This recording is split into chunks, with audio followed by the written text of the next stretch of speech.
आज का जो हमारा डिमॉन्स्ट्रेशन का टॉपिक है वो अल्ट्रासाउंड के बारे में है कि अल्ट्रासाउंड मशीन कैसी होती है और इसके क्या फंक्शंस हैं और इसका क्या इस्तेमाल है। तो हम इसके बारे में थोड़ा तफसीली पढ़ेंगे। तो सबसे पहले इसके पार्ट्स के ऊपर आ जाते हैं कि अल्ट्रासाउंड मशीन के पार्ट्स क्या होते हैं। इसमें मेनली जो है इसके प्रोब्स होते हैं जिनको ट्रांसड्यूसर भी कहा जाता है, जो मुख्तलिफ किस्म के होते हैं। इस वक्त जो हमारे सामने मौजूद हैं वो दो किस्म के प्रोब हैं। एक ट्रांस एब्डोमिनल प्रोब है जिसे सेक्टर प्रोब कहा जाता है, ये कन्वेक्स शेप में होता है, जो इसकी शेप है कन्वेक्स है। और ये एब्डोमिनल प्रोब है। एब्डोमिनल से मुराद ये है कि इसको पेट पे रख के जानवर के इस्तेमाल करना है या बाहर से एक्सटर्नली इस्तेमाल किया जाता है। तो ये एब्डोमिनल प्रोब है। मजीद इसके बारे में आपको बताता हूँ कि क्या इसके फंक्शंस हैं। फिर हमारे पास दूसरा जो प्रोब आता है वो रेक्टल या लीनियर प्रोब आता है। ये इसकी बिल्कुल स्ट्रेट लाइन है तो लीनियर प्रोब है। और ये रेक्टल प्रोब है, इसको रेक्टली इस्तेमाल किया जाता है, यानी जानवर के मकत में डाल के, हाथ डाल के, जैसे आप रेक्टल पल्पेशन करते हैं, सेम उसी प्रोसीजर के थ्रू ये प्रोब जो है जानवर के अंदर लेके जाते हैं और उससे जो उसके मुख्तलिफ रिप्रोडक्टिव आर्गन्स हैं उनको स्कैन किया जाता है। तो ये दो किस्म के प्रोब हैं। इसके अलावा ट्रांसवेजाइनल प्रोब भी आते हैं जो उनके मुख्तलिफ फंक्शंस हैं और उनके साइज भी होते हैं। इसकी तरह कन्वेक्स शेप में ये थोड़ा लार्ज साइज में है। पेट्स के लिए छोटे साइज का इस्तेमाल किया जाता है जिसको माइक्रो कन्वेक्स प्रोब कहा जाता है। सेम इसी तरह की होती है शेप लेकिन छोटा होता है।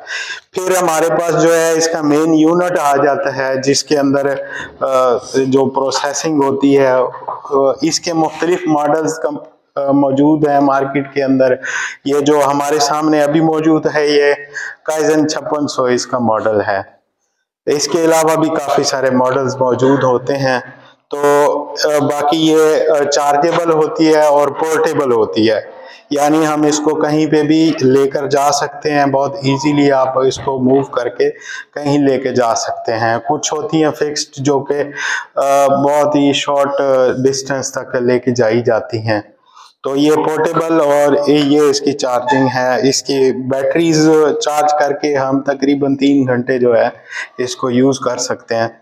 तो अब आपको इनकी थोड़ी सी तफसीली बताते हैं कि ये प्रोब में और इस प्रोब में क्या फ़र्क है। बेसिकली इनमें जो प्रोब्स, मुख्तलिफ प्रोब्स में फ़र्क होता है वो इनकी फ्रीक्वेंसी का होता है। ठीक है, एक तो इसकी इमेज की शेप, इसकी ये इमेज की शेप आएगी वी की शेप में, ठीक है, और इसकी आएगी रेक्टेंगुलर शेप में। तो इसकी फ्रीक्वेंसी जो है ये 3.5 मेगाहर्ट्ज तक होती है। ठीक है, 3.5 मेगाहर्ट्ज तक इसकी फ्रीक्वेंसी है और इसकी 7.5 मेगाहर्ट्ज तक की फ्रीक्वेंसी है। अब फ्रीक्वेंसी हमें क्या बताती है और हमें क्यों मुख्तलिफ फ्रीक्वेंसीज की ज़रूरत पड़ती है, ये बहुत अहम सवाल है। ये इसके ऊपर भी लिखा हुआ है 3.5 मेगाहर्ट्ज। ठीक है, हर प्रोब के ऊपर ही उसकी फ्रीक्वेंसी मेंशन्ड होती है, इसकी इधर मेंशन्ड है। तो ये फ्रीक्वेंसीज बेसिकली जो है टिश्यू के अंदर पेनिट्रेशन को बताती है कि टिश्यू के अंदर कितनी पेनिट्रेशन होगी इन वेव्स की। ये अल्ट्रासाउंड वेव्स हैं। कल आपने शायद सर ने आपको तफसीलन बताया हो कि अल्ट्रासाउंड वेव्स क्या होती हैं। जो बेसिकली ये साउंड वेव्स ही हैं जो कि किसी ऑर्गन से टकरा के वापस इसमें आती हैं और ये प्रोसेस होके इधर इमेज शो होती है। ठीक है, तो मुख्तलिफ फ्रीक्वेंसीज की मुख्तलिफ पेनिट्रेशन है, यानी ये मुख्तलिफ गहराई तक जिस्म के अंदर गुजरती हैं शुआएं। तो इसकी जो जितनी ज्यादा फ्रीक्वेंसी होगी उसकी पेनिट्रेशन कम होगी। क्या बोला है? जितनी ज्यादा फ्रीक्वेंसी होगी पेनिट्रेशन कम होगी और जितनी कम फ्रीक्वेंसी होगी पेनिट्रेशन उतनी डीप होगी। 3.5 मेगाहर्ट्ज डीपली टिश्यूज के अंदर पेनिट्रेट करेगी, यानी जो डीप डाउन किसी एनिमल का जो इतना बड़ा बैरल शेप का बॉडी है उसके अंदर इन डेप्थ जाएगी। तो इसकी फ्रीक्वेंसी 3.5 मेगाहर्ट्ज है। हमने डीप जो टिश्यू लोकेटेड है उन तक पहुंचना है तो ये कम फ्रीक्वेंसी वाला प्रोब इस्तेमाल करना है 3.5 मेगाहर्ट्ज तक। इसकी फ्रीक्वेंसी चेंजेबल होती है, वो भी आपको दिखाते हैं। फिर है हमारे पास जो हमने बहुत ज्यादा करीब से टिश्यू को ऑब्जर्व करना है, तो उसके लिए ये 7.5 मेगाहर्ट्ज तक की फ्रीक्वेंसी वाला प्रोब चाहिए। जितनी फ्रीक्वेंसी ज्यादा होगी पेनिट्रेशन उतनी कम होगी, तो जो सरफेस के करीब जो भी ऑर्गन हैं वो इजीली आपको विजिबल हो जाएंगे अगर विजिबिलिटी का इशू आता है तो। और इसी तरह ये छोटे जानवर जैसे कि चूहे हो गए या कोई और माइक्रो प्रोसीजर्स होते हैं, ऑपरेशंस होते हैं, सर्जरीज होती हैं जिनमें अल्ट्रासाउंड का इस्तेमाल किया जाता है, तो जो रैट्स में इस्तेमाल होती हैं वो 14 मेगाहर्ट्ज तक भी होती हैं। तो आप समझ जाएंगे आपको ज्यादा फ्रीक्वेंसी तब चाहिए जब आपने छोटे स्ट्रक्चर्स और सरफेस के ऊपर बहुत ही कम डेप्थ तक पेनिट्रेशन चाहिए होगी। ठीक हो गया, ये बात आपको समझ आ गई कि फ्रीक्वेंसी का क्या फर्क है इसके अंदर। अब हम इसको एक प्रोब अटैच करके आपको दिखाते हैं। इसके अंदर एक टाइम पे दो प्रोब लग सकते हैं।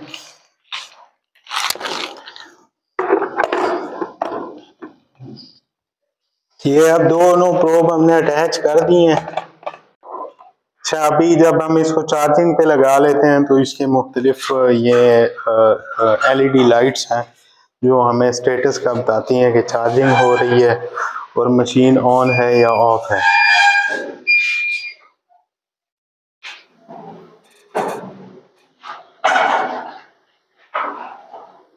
इन यूनिट्स के अंदर ना मुख्तलिफ किस्म के यूनिट्स आते हैं जिसमें डॉपलर भी होते हैं और ये ग्रे स्केल इमेजिंग है। ग्रे स्केल से मुराद ये है कि इसकी जो स्क्रीन पे कलर्स आते हैं, जो इमेज शो होता है वो वाइट से लेकर ब्लैक के दरमियान के शेड्स के अंदर होगा।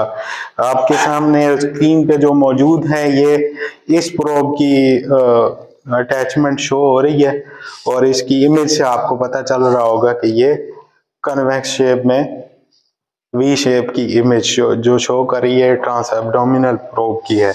अगर हम इसमें प्रोब चेंज करना चाहें तो ये अब मैंने रेक्टल प्रोब पे इसको शिफ्ट कर दिया है जो कि ये लगा हुआ है। तो हम एक वक्त में इसको मुख्तलिफ प्रोब्स भी चेंज कर सकते हैं और फिर इन प्रोब्स की जो है ना फ्रीक्वेंसी हम बदल सकते हैं। अगर आप यहाँ पे देखें फ्रीक्वेंसी 6.5 है, हम इसकी फ्रीक्वेंसी अगर चेंज कर रहे हैं अब 7.5 हो गई है 5.5, तो यानी 5.5 से 7.5 के अंदर ये चेंज हो सकती है। इसी तरह दूसरा प्रोब जो है ये 3.5 है, इसकी फ्रीक्वेंसी अगर चेंज करें तो ये 5 तक जा रही है और 2.5 से 5 के दरमियान ये जंप करती है। तो ये इसकी फ्रीक्वेंसी के बारे में आपको बता दिया। इमेज ये है कि जितना टिश्यू डेंस होगा, जो हम जिस चीज का स्कैन कर रहे हैं, जो टिश्यू डेंस होगा यानी जिसकी कसाफत ज्यादा होगी वो हमें वाइट कलर में शो होगा और जिस टिश्यू के अंदर जैसे कि पानी हो गया, लिक्विड हो गया, वो हमें डार्क ब्लैक सूरत में नजर आएगा।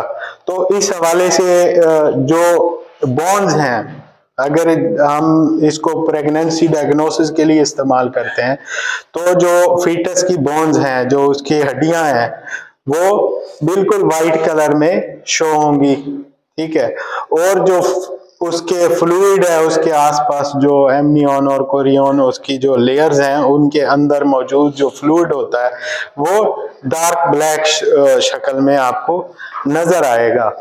तो मजीद इसके जो फंक्शन है इसमें एनिमल्स के अब आपको जब प्रॉपर डिमॉन्स्ट्रेशन देंगे एनिमल के ऊपर तो उसकी मुख्तलिफ हिदायत और हैं और इसके हवाले से कुछ इसकी गेन होती है। अगर टिश्यू में गेन कम हो और टिश्यू वाज़े ना हो रहा हो तो हम इसकी गेन बढ़ा देते हैं। तो आप देखें कि ये वाइटिश एरिया ज्यादा हो गया, अगर हमें इसकी गेन कम कर दें तो ये बिल्कुल ही गायब हो गया। तो ये उसकी गेन को बढ़ाता है, यानी वीक सिग्नल्स को जो थोड़ा सा वाजे करते हैं। फिर इसमें जूम का फंक्शन आता है, हम इसको मुख्तलिफ हिस्से जो हैं इसके जूम कर सकते हैं। ठीक है, उसके अलावा इसमें फंक्शन आते हैं जो हम किसी फीटस का साइज मेजर करना चाहें तो अगर हमारे पास साइज हो तो मैं आपको इसके अंदर मौजूद सेव पिक्चर्स दिखा देता हूँ।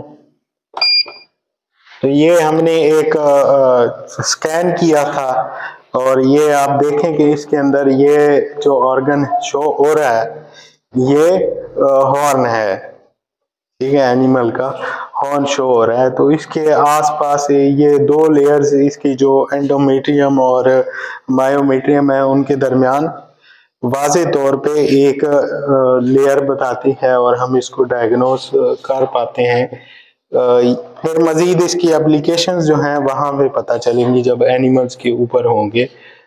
तो इसके अंदर आप इमेज सेव भी कर सकते हैं, वीडियो नहीं मान सकती, इसके अंदर इमेज सेव हो जाती है कि आप उसको बाद में रेफरेंस के तौर पे करना चाहें तो आप इसको ले सकते हैं। अभी मैं आपको पुराने किसी स्कैन्स में से तस्वीरें दिखा देता हूँ जिसमें हमने मेजर भी किया हो।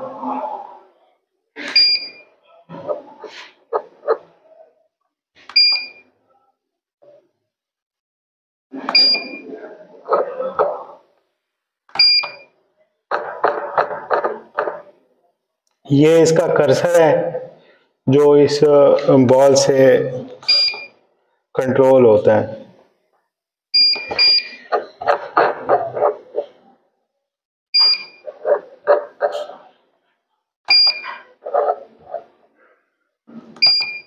ये इसको डेट वाइज सेव करता है कि जिस डेट को स्कैन हुआ है तो यहाँ पे एक